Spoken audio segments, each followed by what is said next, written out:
In this lecture, we are going to learn about stiffener feature in Catia. First, draw some random sketch. Pad, give length of 50 mm. OK.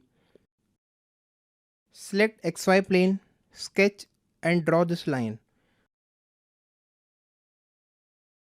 Now, select stiffener feature from here. You can see that the sketch is already selected. Here you can see two different options from side and from top. Let's select from side. You can give thickness from here. Give 20 mm.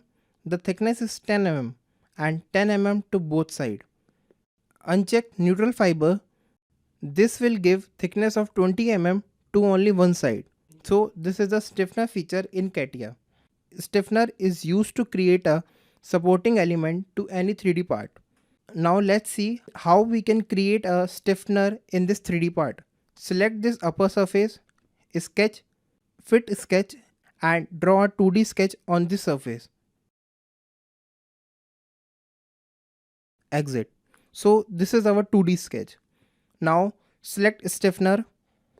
This sketch is selected already.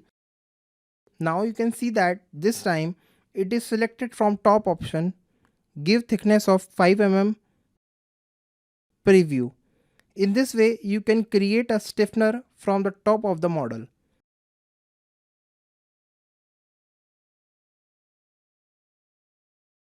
So this was a stiffener feature in Catia.